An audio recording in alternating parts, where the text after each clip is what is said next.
Bonjour à tous et bienvenue sur la chaîne Foot Savoir. Cette vidéo est sponsorisée par Audible, numéro 1 des applications de livres audio et de création audio. Si cela vous intéresse, restez jusqu'à la fin de la vidéo pour en savoir plus. Vous connaissez certainement l'expression se faire des cheveux blancs. Elle est née au 19e siècle et s'est construite autour d'un constat. Certaines personnes ayant subi un choc émotionnel important ont vu leurs poils devenir soudainement blancs.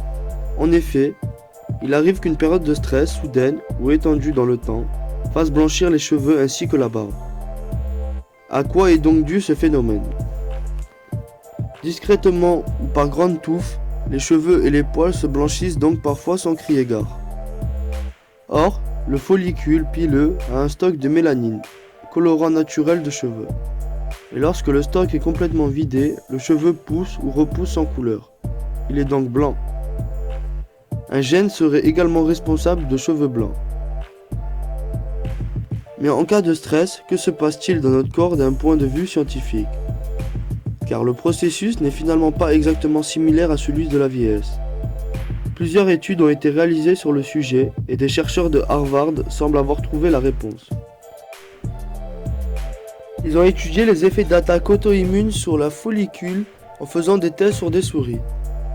En fait, lorsqu'on stresse, notre organisme produit de la noradrénaline, un composé chimique qui joue le rôle d'un neurotransmetteur. Pour simplifier, il fait office d'hormone. C'est d'ailleurs un précurseur de l'adrénaline qui se diffuse dans le sang quand le stress ou l'effort physique sont à leur maximum. Tout cela dans un seul but, faire réagir le corps, augmentation du rythme cardiaque, pupilles dilatées, ralentissement de l'activité intestinale. La libération provoquée par la neuroadrénaline a un effet ainsi sur l'humeur, sur le sommeil et sur le contrôle des émotions. Or, les scientifiques de l'université de Harvard avancent finalement que ce qui provoque le blanchissement accéléré des cheveux ou de la barbe d'un ancien chef de gouvernement en cas de stress, c'est cette molécule. En plus de toutes les fonctions déjà citées, elles activeraient en réponse à ce choc les cellules souches mélanocytaires, le stock de pigments des cheveux. Celui-ci se viderait ainsi et lorsqu'il se trouverait entièrement à sec, les poils et les cheveux blanchiraient de manière irréversible. Alors afin d'éviter ce phénomène, tentez plutôt d'instaurer une routine anti-stress dans votre quotidien.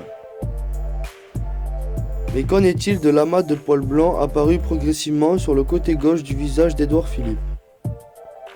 Devant le nombre de Français intrigués, l'ancien Premier ministre a révélé à Paris Match en juin 2020 quelle était la véritable raison de cette tâche.